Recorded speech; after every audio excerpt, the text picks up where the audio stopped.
ಇಲ್ಲಿ ಸಿಂಪಲ್ಲಾಗಿ ತೊಗರಿಬೇಳೆ ಸಾರು ಮಾಡೋದು ಹೇಗೆ ಅಂತ ಹೇಳ್ತಿದ್ದೀನಿ. ಮೊದಲು ಒಂದು ಸಲ ಬೇಳೆನ ತೊಳೆದುಕೊಳ್ಳಿ.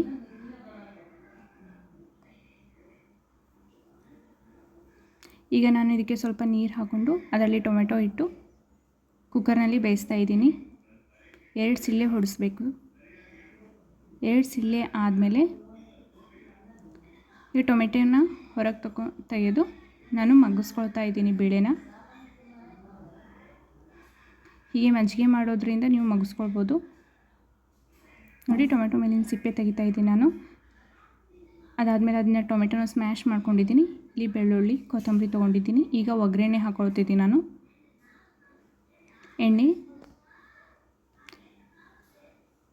ಸಾಸಿವೆ ಮತ್ತು ಬೆಳ್ಳುಳ್ಳಿನ ಹಾಕ್ಕೊಂಡಿದ್ದೀನಿ.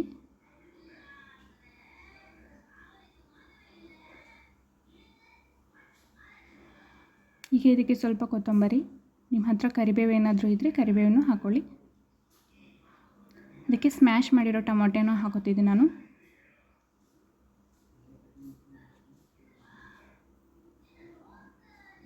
ನೋಡಿ, ಹಾಕಿದ ತಕ್ಷಣ ಮುಚ್ಚಿಡಬೇಕು,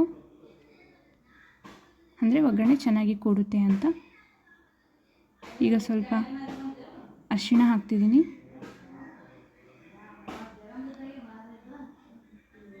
ಈಗ ಪುಡಿ ಖಾರ,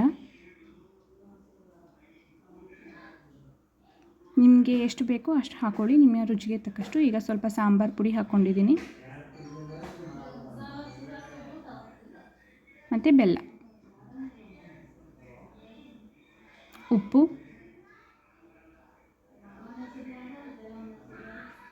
ನಿಮ್ಮ ಹತ್ರ ನೀವೇನಾದರೂ ಟೊಮೆಟೊ ಇರಲಿಲ್ಲ ಅಂದರೆ ಹುಣಸೆ ಹಣ್ಣು ಹಾಕ್ಕೋಬೋದು. ಈಗ ನಾನು ಮಗ್ಗಿಸ್ಕೊಂಡಿರೋ ಬೇಳೆ ಹಾಕ್ಕೊಂಡಿದ್ದೀನಿ. ಇದನ್ನು ಸ್ವಲ್ಪ ಚೆನ್ನಾಗಿ ಕುದಿಸ್ಕೊಳ್ಬೇಕು. ಇದಕ್ಕೆ ಸ್ವಲ್ಪ ಈಗ ನೀರು ಹಾಕ್ಕೊಳ್ತಿದ್ದೀನಿ. ನೀರು ಕೂಡ ನಿಮಗೆ ಎಷ್ಟು ತಿಳಿಬೇಕು ಅಂತ ನೋಡಿಕೊಂಡು ಹಾಕ್ಕೊಳ್ಳಿ.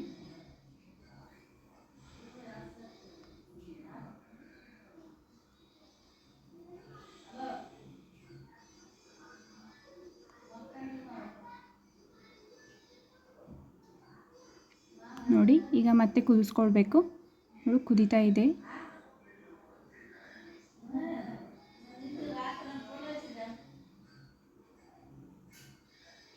ನೋಡಿ, ಈಗ ಸಾಂಬಾರು ತಯಾರಾಗಿದೆ.